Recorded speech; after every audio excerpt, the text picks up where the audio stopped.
ನಮಸ್ಕಾರ ಎಲ್ಲರಿಗೂ. ನಾವು ಈ ಹಿಂದಿನ ವಿಡಿಯೋದಲ್ಲಿ ಆರ್ಟಿಕಲ್ 32 ಬಗ್ಗೆ ಸಂಪೂರ್ಣವಾದ ವಿವರಣೆಯನ್ನ ನೋಡಿದ್ದೀವಿ.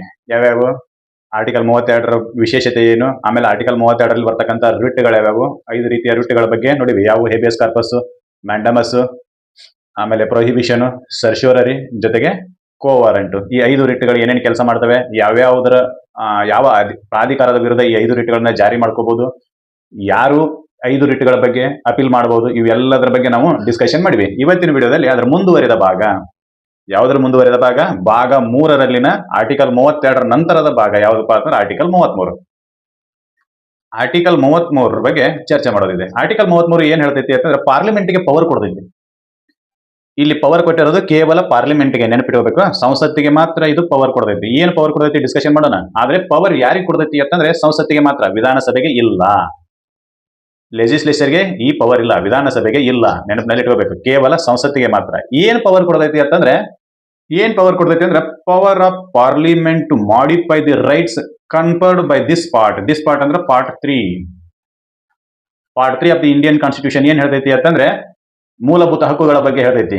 ಈ ಮೂಲಭೂತ ಹಕ್ಕುಗಳನ್ನು ಮಾಡಿಫೈ ಮಾಡುವ ಅಧಿಕಾರ ಯಾರಿಗೆ ಕೊಡ್ತೈತಿ ಅಂತಂದ್ರೆ ಸಂಸತ್ತಿಗೆ ಕೊಡ್ತೈತಿ. ಯಾವುದು? ಆರ್ಟಿಕಲ್ 33. ಸಂಸತ್ತಿಗೆ ಆರ್ಟಿಕಲ್ 33 ಏನ್ ಮಾಡ್ತೈತಿ ಅಂದ್ರೆ ಭಾಗ 3ರಲ್ಲಿ ಹೇಳಿರ್ತಕ್ಕಂಥ ಮೂಲಭೂತ ಹಕ್ಕುಗಳನ್ನ ಮಾಡಿಫೈ ಮಾಡುವ ಅಧಿಕಾರ ಕೊಡ್ತೈತಿ. ಯಾರಿಗೆ ಸಂಬಂಧಿಸಿದಂತೆ? ಆರ್ಮ್ಡ್ ಫೋರ್ಸಸ್ ಗಳಿಗೆ ಸಂಬಂಧಿಸಿದಂತೆ. ಆರ್ಮ್ಡ್ ಫೋರ್ಸಸ್ ವಿತ್ ಸಶಸ್ತ್ರ ಪಡೆಗಳು, ಜೊತೆಗೆ ಅವುಗಳಿಗೆ ಸಂಬಂಧಿಸಿರ್ತಕ್ಕಂಥ ಮತ್ತು ಇನ್ನಿತರ ಡಿಪಾರ್ಟ್ಮೆಂಟ್ಗಳಿಗೆ ಈ ರೀತಿಯಾಗಿರ್ತಕ್ಕಂಥ ರಿಸ್ಟ್ರಿಕ್ಷನ್ ಅನ್ನ ಅಥವಾ ಮಾಡಿಫೈ ಮಾಡುವಂತ ಅಧಿಕಾರ ಯಾರಿಗೆ ಕೊಡ್ತಾರೋ ಅಂತಂದ್ರೆ ಪಾರ್ಲಿಮೆಂಟ್ಗೆ ಕೊಡ್ತಾರೆ. ಅದು ಯಾವ ರೀತಿ ಈ ಅಧಿಕಾರವನ್ನು ಮಾಡಿಫೈ ಮಾಡ್ತಾರೆ ಅನ್ನೋದನ್ನ ಡಿಟೇಲ್ ಆಗಿ ನೋಡೋಣ. ಆರ್ಟಿಕಲ್ 33ರಲ್ಲಿ ಇಲ್ಲಿ ಬರೀತಾರೆ ನೋಡ್ರಿ. Parliament may by law determine to what extent the right conferred by the part 3 are fundamental right shall apply to ಅಂತಂದ್ರೆ ಎಷ್ಟರ ಮಟ್ಟಿಗೆ ಏನು ಮೂಲಭೂತ ಹಕ್ಕುಗಳು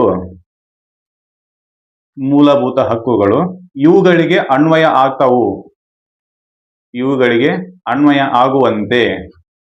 ಅನ್ವಯವಾಗುವಂತೆ ನಿರ್ಧರಿಸ್ತಾರೋ. ಯಾರು? ಸಂಸತ್ತು. ಯಾವುಗಳಿಗೆ ಅಂತಂದ್ರ ಇಲ್ಲಿ ಬರೀತಾರೆ ABCD 4 ಬರೀತಾರೆ. ಯಾರಿಗೆ ಅಂತಂದ್ರೆ ಫಸ್ಟ್ನೇದು ಮೆಂಬರ್ಸ್ ಆಫ್ ಆರ್ಮ್ಡ್ ಫೋರ್ಸಸ್. ಯಾರು ಸಶಸ್ತ್ರ ಪಡೆಗಳ ಸದಸ್ಯರು ಇರ್ತಾರೋ. For example army members, navy members, ಆಮೇಲೆ ಏರ್ಫೋರ್ಸ್ ಮೆಂಬರ್ಸ್, ಹೌದಾ, ಇವುಗಳಿಗೆ ಮಿಲಿಟರಿಯಲ್ಲಿ ಯಾರು ಸೇವೆ ಸಲ್ಲಿಸುತ್ತಿರುತ್ತಾರೋ, ಪ್ರೆಸೆಂಟ್ ಅವರು ಸರ್ವಿಸ್ನಾಗಿದ್ರು ಅಂತಂದ್ರೆ ಅವರಿಗೆ ಅಪ್ಲಿಕೇಬಲ್. ಯಾವುದು? ಸಂಸತ್ತು ಅವರಿಗೆ ಎಷ್ಟರ ಮಟ್ಟಿಗೆ ಮೂಲಭೂತ ಹಕ್ಕುಗಳು ಅನ್ವಯ ಆಗಬೇಕು ಅನ್ನೋದನ್ನ ಡಿಟರ್ಮೈನ್ ಮಾಡ್ತವೆ, ನಿರ್ಧರಿಸುತ್ತವೆ. ಯಾವುದು? ಸಂಸತ್ತು. ಯಾರಿಗೆ? ಫಸ್ಟ್ನೇದು ಆರ್ಮ್ಡ್ ಮೆಂಬರ್ಸ್, ಎರಡನೇದು members of forces charged in maintaining public order. ಯಾರು ಸಾರ್ವಜನಿಕ ಶಾಂತಿಯನ್ನ ಕಾಯ್ದುಕೊಳ್ಳುವ ಹೊಣೆಯನ್ನ ಹೊತ್ತಿರುತ್ತಾರೋ. ಅರ್ಥ ಆಗತೈತಿ? ಯಾರು ಸಾರ್ವಜನಿಕ ಶಾಂತಿಯನ್ನ ಕಾಯ್ದುಕೊಳ್ಳುವ ಹೊಣೆಯನ್ನು ಹೊತ್ತಿರುತ್ತಾರೋ ಅವರ ಹಕ್ಕುಗಳನ್ನು ಕೂಡ ನಿರ್ಧರಿಸುವ ಅಧಿಕಾರ ಪಾರ್ಲಿಮೆಂಟ್ಗಿದೆ. ಯಾರು ಸಾರ್ವಜನಿಕ ಶಾಂತಿಯನ್ನ ಕಾಪಾಡಿಕೊಳ್ಳುವ ಹೊಣೆ ಹೊತ್ತಿರ್ತಾರೋ ಅಂತಂದ್ರೆ ಒಂದು ಪೊಲೀಸು, ಇನ್ನೊಂದು ಪ್ಯಾರಾಮಿಲಿಟರಿ. ಹೌದಾ? ಈ ರೀತಿಯಾಗಿರ್ತಕ್ಕಂಥ ಫೋರ್ಸಸ್ಗಳು ಇರ್ತವೆ. ಪಡೆಗಳು, ಫೋರ್ಸಸ್ ಅಂದ್ರೆ ಪಡೆಗಳು. ಈ ಪಡೆಗಳಿಗೂ ಕೂಡ ಎಷ್ಟರ ಮಟ್ಟಿಗೆ ಹಕ್ಕುಗಳು ಅನ್ವಯ ಆಗ್ತಾವು ಅನ್ನೋದನ್ನ ಡಿಸೈಡ್ ಮಾಡೋದು ಯಾರು? Parliament, not a legislature. ವಿಧಾನಸಭೆಗಳಲ್ಲ, ಸಂಸತ್ತು ಮಾತ್ರ ಅದನ್ನ ಡಿಟರ್ಮೈನ್ ಮಾಡ್ತೈತಿ. ಪದೇ ಪದೇ ಯಾಕೆ ಹೇಳಕತ್ತೀವಿ ಅಂತಂದ್ರೆ ಆರ್ಟಿಕಲ್ 33 ಅಧಿಕಾರವನ್ನ ಕೊಡೋದು ಸಂಸತ್ತಿಗೆ. ಎಕ್ಸಾಮ್ನೊಳಗೆ ಅದೇ ಬರ್ತಿರ್ತವೆ. ಆರ್ಟಿಕಲ್ 33 ಸಂಸತ್ತು ಮತ್ತು ವಿಧಾನಸಭೆಗಳಿಗೆ ಈ ಅಧಿಕಾರವನ್ನು ಕೊಡುತ್ತದೆ ಅಂತೇಳಿ ಕ್ವಶನ್ ಕೇಳಿದ್ರೆ ಅದು ತಪ್ಪು. ಅದನ್ನ ನೀವು ಆಪ್ಷನ್ ಒಳಗೆ ಏನಿರ್ತೈತಿ ಅನ್ನೋದನ್ನ ನೋಡ್ಬೇಕು, ಹಾಕ್ಬೇಕು. ವಿಧಾನಸಭೆಗೆ ಯಾವುದೇ ರೀತಿಯಾಗಿರ್ತಕ್ಕಂಥ ಅಧಿಕಾರವನ್ನ ಆರ್ಟಿಕಲ್ 33 ಕೊಡೋದಿಲ್ಲ, ನೆನಪಲ್ಲಿ ಇರಬೇಕು. ಇನ್ನು ಮೂರನೇದು ಯಾರಿಗೆ ಅಪ್ಲೈ ಆಕೈತಿ? ಪರ್ಸನಲ್ಸ್ ಇನ್ ಇಂಟೆಲಿಜೆನ್ಸ್. ಈ ಎಲ್ಲಿ CBI ಆಮೇಲೆ ರಾದೊಳಗೆ ಯಾರು ಕೆಲಸ ಮಾಡ್ತಿರ್ತಾರಲ್ಲ,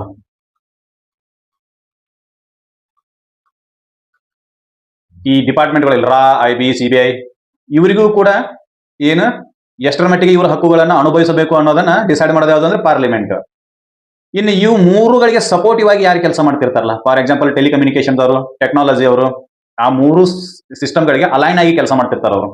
ಅವರಿಗೂ ಕೂಡ ಅವರ ಹಕ್ಕುಗಳನ್ನು ನಿರ್ಧರಿಸುವ ಅಧಿಕಾರ ಯಾರಿಗೆ? ಪಾರ್ಲಿಮೆಂಟ್ ಇದೆ. ಫಾರ್ ಎಕ್ಸಾಂಪಲ್ ನಾನು ಮಿಲಿಟರಿ ಒಳಗದೀನಿ, ನಾನು ಗೌರ್ಮೆಂಟ್ ಟೀಕೆ ಮಾಡ್ತೀನಿ ಅಂತಂದ್ರೆ ಆಗೋದಿಲ್ಲ. ನಾನು ಪೊಲೀಸ್ ಕೆಲಸದೊಳಗದೀನಿ, ಪೊಲೀಸರು 24/7 ಕೆಲಸ ಮಾಡಬೇಕು, ನಾನು ನಿನ್ನೆ ಕೆಲಸ ಮಾಡೀನಿ, ಇವತ್ತು ನಾ ಕೆಲಸಕ್ಕೆ ಬರೋದಿಲ್ಲ ಅಂತಂದ್ರೆ ಇಲ್ಲ.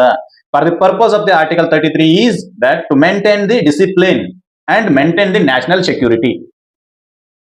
ದೇಶದ ಹಿತಾಸಕ್ತಿ ಮತ್ತು ಶಿಸ್ತನ್ನ ಕಾಪಾಡಿಕೊಳ್ಳಲು ಯಾವ ಪಡೆಗಳು ಕೆಲಸ ಮಾಡ್ತಾವೋ ಅವುಗಳ ಹಕ್ಕುಗಳನ್ನು ನಿರ್ಧರಿಸುವ ಅಧಿಕಾರ ಪಾರ್ಲಿಮೆಂಟಿಗೆ ಇದೆ. ಇದು ಆರ್ಟಿಕಲ್ 33 ಕ್ಲಿಯರ್ ಕಟ್ ಆಗಿ ನಮಗೆ ಹೇಳ್ತೈತಿ. ಇದು ಇಲ್ಲದೆ ಇದ್ರೆ ಏನಾಗ್ತಿತ್ತು ಅಂತಂದ್ರೆ ಅರಾಜಕತೆ ಸ್ಟಾರ್ಟ್ ಆಗ್ಬಿಡ್ತಿತ್ತು. ಪೊಲೀಸರು ಅಲ್ಲೆಲ್ಲ ದಂಗೆ ನಡೆದೈತಿ, ನಾನು ಹೋಗೋದಿಲ್ಲ ಅಂತ ಕೂತ್ರೆ ಗತಿ ಏನು? ಹೋಗ್ಲಿ, ಯಾವುದೋ ಒಂದು ಸ್ಟ್ರೈಕ್ ನಡೆದೈತಿ, ಅದ್ರೊಳಗನ ಪೊಲೀಸರು ನಾವು ಜಾಯಿನ್ ಆಗ್ತೀವಿ ಅಂತಂದ್ರೆ ಗತಿ ಏನು? What about public order? ಇದಕ್ಕಿಂತ ಇನ್ನೊಂದ್ಸಲ ನಡೆದಿತ್ತು. ಏನಪ್ಪಾ ಅಂತಂದ್ರೆ ಪೊಲೀಸರ ಸಲುವಾಗಿ ಕೆಲವೊಂದಿಷ್ಟು ಮಂದಿ ಧರಣಿ ಕೂತಿದ್ರೆ, ಅಂದ್ರೆ ಪೊಲೀಸರಿಗೆ ಪೇಮೆಂಟ್ ಹೈಕ್ ಮಾಡ್ರಿ, ಆಮೇಲೆ ಏನು ಅಪಘಾತದ ಅಲೋನ್ಸ್ ಅನ್ನ ಜಾಸ್ತಿ ಮಾಡ್ರಿ ಅಂತೇಳಿ ಹಿಂಗೆಲ್ಲ ಸ್ಟ್ರೈಕ್ ಕೂತಿದ್ರು. ವಿಚಿತ್ರ ಏನಂತಂದ್ರೆ ಯಾರು ಪೊಲೀಸರ ಸಂಬಂಧ ಸ್ಟ್ರೈಕ್ ಕೂತಿದ್ರು ಅವ್ರನ್ನ ಪೊಲೀಸರು ಜೈಲಿಗೆ ಹಾಕಿದ್ರು. ಯಾಕಂತಂದ್ರೆ ಪಬ್ಲಿಕ್ ಆರ್ಡರ್ನ ಮೇಂಟೈನ್ ಮಾಡುವ ಸಲುವಾಗಿ. ಅಂದ್ರೆ ನಮ್ಮ ಸಂಬಂಧ ಸ್ಟ್ರೈಕ್ ಕೂತಾರ್ತೆ ಬಿಡೋದಲ್ಲ, ಅದು ಇದು ನಡೆದಿರೋ ಘಟನೆ ಇದು. ಯಾಕಂದ್ರೆ ಹೇಳ್ತೀವಿ ಅಂತಂದ್ರೆ ಸಿಸ್ಟಮ್ ಈಸ್ ಲೈಕ್ ದಟ್. ವ್ಯವಸ್ಥೆ ಹಂಗಿದ್ರೆ ಮಾತ್ರ ನಡೀತೈತಿ, ಇಲ್ಲಾಂದ್ರೆ ನಡೆಯೋದಿಲ್ಲ. ನಮ್ಮ ಪರವಾಗಿ ಸ್ಟ್ರೈಕ್ ಕೂತಾರು ಅಂತೇಳಿ ನಾವು ಸ್ಟ್ರೈಕ್ ಮಾಡೋರನ್ನ ಬಿಟ್ಬಿಟ್ವಿ ಅಂತಂದ್ರೆ ಪಬ್ಲಿಕ್ ಆರ್ಡರ್ ಡಿಸಾರ್ಡರ್ ಆಗ್ತೈತಿ, ಡಿಸ್ರಪ್ಟ್ ಆಗ್ತೈತಿ, ಮತ್ತಷ್ಟು ಕ್ಷುಬ್ಧ ಆಗ್ತೈತಿ. ಹೀಗಾಗಿ ಏನ್ ಮಾಡ್ತಾರೋ ಅಂತಂದ್ರೆ to maintain the public order then the parliament has a right to curtail the rights given to the that forces ಅಂತ. ಯಾವಾಗ ಸಾರ್ವಜನಿಕ ಶಾಂತಿಯನ್ನ ಕಾಪಾಡುವ ಪರಿಸ್ಥಿತಿ ಬಂದಿರ್ತೈತೋ ಅವಾಗ ಪಾರ್ಲಿಮೆಂಟ್ಗೆ ಪವರ್ ಇರ್ತೈತಿ ಏನಂತೇಳಿ ಯಾರು ರಕ್ಷಣೆಯ ಅಥವಾ ಶಾಂತಿಯ ಹೊಣೆಯನ್ನು ಹೊತ್ತಿರುತ್ತಾರೋ ಅವರ ಹಕ್ಕುಗಳನ್ನ ಕಡೆಗಣಿಸುವುದು. ಹೌದಾ? ನೀವೆಲ್ಲರೂ ನೋಡಿರೇನ್ರಿ, ಈಗೇನು ಪ್ರಾಥಮಿಕ ಶಿಕ್ಷಕರ ಸೊಸೈಟಿ ಸಂಘಗಳು ಅಂತೇಳಿ ಬರ್ತವೆ, ಸರ್ಕಾರಿ ನೌಕರರ ಸಂಘಗಳು ಅಂತೇಳಿ ಬರ್ತವೆ. ಆದ್ರೆ ಪೊಲೀಸರ ಸಂಘಗಳು, ಆಮೇಲೆ ಚಾಲ್ತಿಯಲ್ಲಿ ಇರ್ತಕ್ಕಂಥ ಯಾರು ಆರ್ಮಿ ಸಂಘಗಳು ಎಲ್ಲರ ಕಂಡು ಬರ್ತಾವ ಅಂತ ಕೇಳಿದ್ರೆ ಇಲ್ಲ. ನೌಕರರ ಸಂಘಗಳು ಕಂಡು ಬರ್ತವೆ. ಯಾಕಂತಂದ್ರೆ ಮೊನ್ನೆ ವೇತನ ಸಲುವಾಗಿ ನೌಕರರು ಸ್ಟ್ರೈಕ್ ಮಾಡಿದ್ದನ್ನು ನೋಡಿವಿ ನಾವು. ಹೌದಾ? ಅದೇ ವೇತನದ ಸಲುವಾಗಿ ಪೊಲೀಸರು ಏನಾದ್ರು ಸ್ಟ್ರೈಕ್ ಮಾಡಕ್ ಬರ್ತೈತೇನ ಅಂತ ಕೇಳಿದ್ರೆ ಇಲ್ಲ.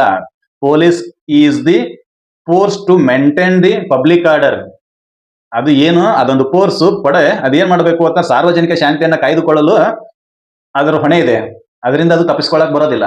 ಅದೇ ಸ್ಟ್ರೈಕಿಗೆ ಕೂತು ಅಂತಂದ್ರೆ ಗಲಭೆಗಳು ಸ್ಟಾರ್ಟ್ ಆಗ್ತವೆ. ಅದ್ರ ಸಂಬಂಧ ಏನ್ ಮಾಡ್ತಾರೋ ಅಂತಂದ್ರೆ ಈ ಫೋರ್ಸ್ ಗಳಿಗೆ ಕೆಲವೊಂದಿಷ್ಟು ಹಕ್ಕುಗಳನ್ನ ಕಸಿದುಕೊಳ್ತಾರೆ. ವಾಟ್ ಎಕ್ಸ್ಟೆಂಟ್ ಈ ಮೂಲಭೂತ ಹಕ್ಕುಗಳು ನಿಮಗೆ ಎಷ್ಟರ ಮಟ್ಟಿಗೆ ಅನ್ವಯ ಆಗ್ತಾವು ಅನ್ನೋದನ್ನ ಡಿಸೈಡ್ ಮಾಡ್ತವೆ ಯಾವುದು ಪಾರ್ಲಿಮೆಂಟ್. ಯಾವುದರ ಸಲುವಾಗಿ ಆರ್ಟಿಕಲ್ 33 ಸಂವಿಧಾನಕ್ಕೆ ಸಂಸತ್ತಿಗೆ ಈ ಹಕ್ಕನ್ನ ಕೊಡ್ತೈತಿ ಅಂತಂದ್ರೆ ಯಾವ ಹಕ್ಕು? ಫೋರ್ಸ್ಗಳಿಗೆ, ಸಶಸ್ತ್ರ ಪಡೆಗಳಿಗೆ ಅವುಗಳ ಹಕ್ಕುಗಳನ್ನ ಕಸಿದುಕೊಳ್ಳುವ ಅಧಿಕಾರವನ್ನ ಸಂಸತ್ತಿಗೆ ಯಾಕೆ ಕೊಡ್ತೈತಿ ಅಂತಂದ್ರೆ to discharge their duty in proper way ಅಂತ. ಸರಿಯಾಗಿ ಅವರು ತಮ್ಮ ಕಾರ್ಯವನ್ನ ನಿರ್ವಹಿಸಲು. ಈಗ ಯಾವುದೋ ಒಂದು ನ್ಯಾಷನಲ್ ಎಮರ್ಜೆನ್ಸಿ ಬಂದ್ಬಿಟ್ಟಿರ್ತೈತಿ, ಅವಾಗ ನಾನು ಡ್ಯೂಟಿ ಹೋಗೋದಿಲ್ಲ ಅಂತೇಳಿ ಕೂತ್ರೆ ಆರ್ಮಡ್ ಫೋರ್ಸಸ್ ಅವರು ಗತಿ ಏನು? ಇಲ್ರಿ, ನಂದು ನಿನ್ನೆ ಡ್ಯೂಟಿ ಮುಗಿದೈತಿ, ಇವತ್ತಾಗತ್ತೆ ಕೇಳಕ್ ಬರೋದಿಲ್ಲ. Because of what? In national emergency you should obey the government order. ಆವಾಗ ನನಗೆ ಹಕ್ಕು ಐತಿ ಅಂತೇಳಿ ನಾವು ಕೂತೀವಿ ಅಂತಂದ್ರೆ ಗತಿ ಏನಾಕೈತಿ? ಅದಕ್ಕೆ ಅವ್ರು ಏನ್ ಮಾಡ್ತಾರೋ ಅಂತಂದ್ರೆ ಬರೆದ್ರು ಹಕ್ಕುಗಳನ್ನ ಆರ್ಟಿಕಲ್ 14ರಿಂದ 32ವರೆಗೂ ಕೊಟ್ರು. ಆಮೇಲೆ ಸಂಸತ್ತಿಗೂ ಅಧಿಕಾರ ಕೊಟ್ಟರು, ಯಾರ್ಯಾರ ಹಕ್ಕುಗಳನ್ನ ನೀವು ಕಸಿದುಕೊಳ್ಳಬಹುದು ಯಾವ ಸಮಯದಲ್ಲಿ ಅಂತೇಳಿ. ಹೌದಾ? ಅದರ ಪ್ರಕಾರ ಏನ್ ಮಾಡಿದ್ರು ಅಂತಂದ್ರೆ ಆರ್ಟಿಕಲ್ 33 ಪ್ರಕಾರ ಸಂಸತ್ತು ಈ ಆರ್ಮ್ಡ್ ಫೋರ್ಸಸ್ ಗಳ ಅಧಿಕಾರವನ್ನ ಕಸಿದುಕೊಳ್ಳುವ ಹಕ್ಕನ್ನ ಸಂಸತ್ತಿಗೆ ಕೊಟ್ರು. ಇನ್ನೊಂದು ಅದಕ್ಕೆ ಪಾತ್ರ ಟು ಮೇಂಟೈನ್ ದಿ ಡಿಸಿಪ್ಲಿನ್, ಅರಾಜಕತೆ ಉಂಟಾಗದಂತೆ ನೋಡಿಕೊಳ್ಳಲು. ಈಗ ಏನಾಕೈತಿ ಅಂದ್ರೆ ಆರ್ಮಿದವರಿಗೆ ಮಾತಾಡುವ ಫ್ರೀಡಮ್ ಆಫ್ ಸ್ಪೀಚ್ ಕೊಟ್ಟರು ಅಂತಂದ್ರೆ ಏನಾಕೈತಿ? ಒಂದು ಗೌರ್ಮೆಂಟ್ ಅನ್ನ ಟೀಕೆ ಮಾಡಕ್ ಶುರು ಮಾಡಿದ್ರು ಅಂತಂದ್ರೆ ಗೌರ್ಮೆಂಟ್ ವಿರುದ್ಧ ದಂಗೆ ಹೇಳುವ ಪರಿಸ್ಥಿತಿ ಬರ್ತದೆ. ಅವಾಗ ಆರ್ಮಿನ ದಂಗೆ ಎತ್ತು ಅಥವಾ ಆರ್ಮಿನ ಸ್ಟ್ರೈಕಿಗೆ ಬತ್ತು ಅಂತಂದ್ರೆ what about the national interest? ಆ ರೀತಿ ಕ್ವಶನ್ ಅರೈಸ್ ಆಗ್ತವೆ. ಅದಾಗಬಾರದು ಅಂತ ಏನ್ ಮಾಡಿದ್ರು ಅಂತಂದ್ರೆ ಆರ್ಮಿದವರಿಗೆ ಅಸೋಸಿಯೇಷನ್ ಹಕ್ಕನ್ನ ತೆಗೆದು ಕರ್ಟೈಲ್ ಮಾಡಿದ್ರು.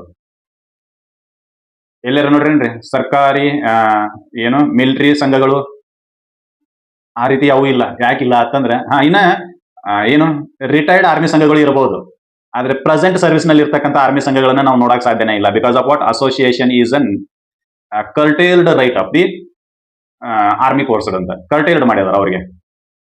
ಹೌದಾ? ನೆನಪಿರಬೇಕು. ಮಾತಾಡತ್ತೀವಿ ಅಂತಂದ್ರೆ ಸಿಕ್ಕಂಗೆ ಮಾತಾಡೋಂಗಿಲ್ಲ. ಫ್ರೀಡಮ್ ಆಫ್ ಸ್ಪೀಚ್ ಕೂಡ ಅವರಿಗೆ ಕಡಿಮೆ ಪ್ರಮಾಣದಲ್ಲಿ ಇದೆ.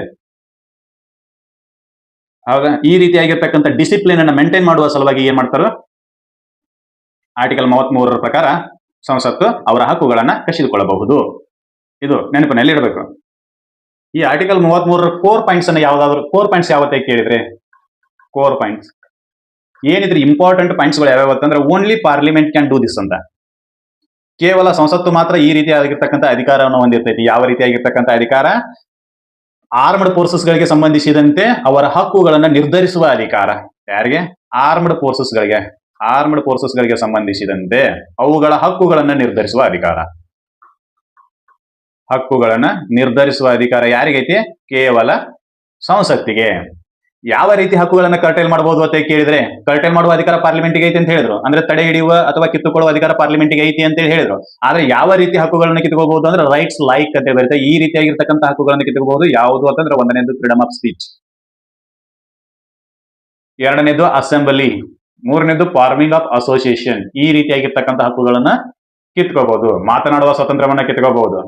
ಅಸೆಂಬಲ್ ಅಂದ್ರೆ ಸಭೆ ಸೇರುವ ಹಕ್ಕುಗಳನ್ನ ಕಿತ್ಕೋಬಹುದು. ಇನ್ನೊಂದು ಫಾರ್ಮಿಂಗ್ ಆಫ್ ಅಸೋಸಿಯೇಷನ್ಸ್, ಸಂಘ ಸಂಸ್ಥೆಗಳನ್ನ ಕಟ್ಟುವ ಹಕ್ಕುಗಳನ್ನ ಕಿತ್ಕೋಬಹುದು. ಫ್ರೀಡಮ್ ಆಫ್ ಸ್ಪೀಚ್, ಯುದ್ಧ ನಡೆದಿರ್ತೈತಿ, ನಾವ್ ಇಲ್ಲಿ ಮಾತಾಡ್ಕೊತ ಕೂತೀವಿ ಅಂತಂದ್ರೆ ಯುದ್ಧ ಸರಿ ಇಲ್ಲ, ನಮ್ಮನೆ ಆಗಲಿ ಯುದ್ಧಕ್ಕೆ ಕಳಿಸಿದ್ರು, ನಾವ್ ಅಷ್ಟ ಅದೀವಣ್ಣ, ಇಲ್ಲಿ ಬೇರೆ ಯಾರು ಇರಲಿಲ್ಲ. ಈ ರೀತಿ ಯಾವ ಆರ್ಮಿ ಫೋರ್ಸಸ್ ಯಾವತ್ತೂ ಆ ರೀತಿ ಕ್ವಶನ್ ಮಾಡೋದಿಲ್ಲ. ಬಟ್ ಆ ರೀತಿ ಕ್ವಶನ್ ಮಾಡಬಾರ್ದು ಅಂತ ಮುಂಜಾಗ್ರತೆಯಿಂದ ಈ ಹಕ್ಕನ್ನ, ಈ ಆರ್ಟಿಕಲ್ ಅನ್ನ ಸಂವಿಧಾನಕ್ಕೆ ಸೇರ್ಪಡೆ ಮಾಡಿದ್ದಾರೆ. ಟು ಮೇಂಟೈನ್ ದಿ ಏನು ನ್ಯಾಷನಲ್ ಇಂಟ್ರೆಸ್ಟ್ ಅಂತ. ಹೌದಾ? ಅದರ ಸಲುವಾಗಿ ಫ್ರೀಡಮ್ ಆಫ್ ಸ್ಪೀಚ್ ಅನ್ನ ಕರ್ಟೈಲ್ ಮಾಡ್ತಾರೆ. ಆರ್ಮ್ಡ್ ಫೋರ್ಸಸ್ ಸಭೆ ಸೇರುವ ಹಕ್ಕನ್ನ ಕರ್ಟೈಲ್ ಮಾಡ್ತಾರೆ. ಮತ್ತೆ ಸಂಘ ಸಂಸ್ಥೆಗಳನ್ನ ಸ್ಥಾಪಿಸುವ ಹಕ್ಕನ್ನ ಕಿತ್ಕೊಂತಾರೆ. ಯಾವುದ್ರ ಸಲುವಾಗಿ ಅಂತ ಕೇಳಿದ್ರೆ ಇದನ್ನ ಕಿತ್ಕೋಬೇಕು ಅಂತ ಹೇಳಿ ಉದ್ದೇಶ ಅಲ್ಲ, ಅವರಿಂದ ನಾವು ಕಸಿದುಕೊಳ್ಬೇಕು ಅನ್ನೋ ಉದ್ದೇಶ ಅಲ್ಲ. ಆದ್ರೆ contextual limitation to uphold national interest. ಆ ಸಮಯಕ್ಕೆ ಏನ್ ಮಾಡಬೇಕು ಅಂತಂದ್ರೆ ರಾಷ್ಟ್ರೀಯ ಹಿತಾಸಕ್ತಿಯನ್ನ ಕಾಪಾಡಿಕೊಳ್ಳುವ ಸಲುವಾಗಿ ಈ ರೀತಿಯಾಗಿರ್ತಕ್ಕಂಥ ಸ್ಟೆಪ್ಸ್ ಅನ್ನ ತಗೊಳ್ಳೋದು ಇಂಪಾರ್ಟೆಂಟ್ ಆಗಿರ್ತೈತಿ. ಅದರ ಸಂಬಂಧ ಅವ್ರು ಏನ್ ಮಾಡ್ತಾರು ಅಂತಂದ್ರೆ ಸಂಸತ್ತಿಗೆ ಅಧಿಕಾರವನ್ನ ಕೊಡ್ತಾರೆ ಆರ್ಟಿಕಲ್ 33 ಮೂಲಕ. ಏನಂತ ಹೇಳಿ ಈ ಫೋರ್ಸ್ ಗಳಿಗೆ ಸಂಬಂಧಿಸಿದಂತೆ ಆರ್ಮ್ಡ್ ಪಡೆಗಳಿಗೆ, ಸಶಸ್ತ್ರ ಪಡೆಗಳಿಗೆ, ಆರ್ಮ್ಸ್ ಅಂದ್ರೆ ಶಸ್ತ್ರಗಳು, ಆರ್ಮ್ಸ್ ಅಂದ್ರೆ ತೋಳುಗಳಲ್ಲ, ಮತ್ತೆ ಇಲ್ಲಿ ಬರೆಯೋದು ಆರ್ಮ್ಸ್ ಅಂದ್ರೆ ಶಸ್ತ್ರಗಳು. ಆರ್ಮ್ಡ್ ಫೋರ್ಸಸ್ ಅಂದ್ರೆ ಸಶಸ್ತ್ರ ಪಡೆಗಳು. ಯಾರು ಶಸ್ತ್ರಗಳನ್ನು ಹಿಡ್ಕೊಂಡಿರ್ತಾರಲ್ಲ ಅವರು. ಪಡೆ ಅಂತಂದ್ರೆ ಏನು ಅದನ್ನೇನಂತ ಕರಿತೀವಿ, ಮೆಂಬರ್ಸ್ ಅನ್ನಂಗೆ. ಪಡೆ ಅಂತಂದ್ರೆ ಒಂದು 100-200 ಜನದ ಮೆಂಬರ್ಸ್ ಅನ್ನು ಕೂಡಿ ಒಂದನ್ನು ಪಡೆ ಅಂತ ಹೇಳಿ ಕರಿತೀವಿ. ಹೌದಾ? ಪಡೆ ಅಂದ್ರೆ ಪಡ್ಕೊಳ್ಳೋದಲ್ಲ. ಈ ಪಡೆ ಅಂತಂದ್ರೆ ಆರ್ಮ್ಡ್ ಫೋರ್ಸಸ್ ಅನ್ನಂಗೆ. ಹೌದಾ? ಈ ರೀತಿಯಾಗಿರ್ತಕ್ಕಂಥ ಸಶಸ್ತ್ರ ಪಡೆಗಳ ಅಧಿಕಾರವನ್ನ ಕಿತ್ತುಕೊಳ್ಳುವ ಅಧಿಕಾರ ಯಾರಿಗೈತಿ ಅಂತಂದ್ರೆ ಸಂಸತ್ತಿಗೆ. ನೆನಪಲ್ಲಿ ಇರಬೇಕು. ಇದಿಷ್ಟು ಮಾಹಿತಿ ಆರ್ಟಿಕಲ್ 33 ಬಗ್ಗೆ. ಇನ್ನು ಮುಂದಿನ ವಿಡಿಯೋದಲ್ಲಿ ಆರ್ಟಿಕಲ್ 34 ಬಗ್ಗೆ ಚರ್ಚೆ ಮಾಡೋಣ. ಈ ವಿಡಿಯೋದಲ್ಲಿ ನಿಮಗೆ ನೀಡಿರ್ತಕ್ಕಂಥ ಮಾಹಿತಿ ಇಷ್ಟ ಆಗೈತೆ ಅಂತ ಅನ್ಕೋತೀನಿ. ಇಷ್ಟ ಆಗಿದ್ರೆ ಈ ಮಾಹಿತಿಯನ್ನು ಎಲ್ಲರಿಗೂ ಸರ್ಕ್ಯುಲೇಟ್ ಮಾಡ್ರಿ. ನಮ್ಮ ಚಾನಲ್ ಅನ್ನ ಸಬ್ಸ್ಕ್ರೈಬ್ ಮಾಡ್ರಿ. ಆಮೇಲೆ ವಿಡಿಯೋನ ಲೈಕ್ ಮಾಡ್ರಿ, ಶೇರ್ ಮಾಡ್ರಿ. ಧನ್ಯವಾದಗಳು.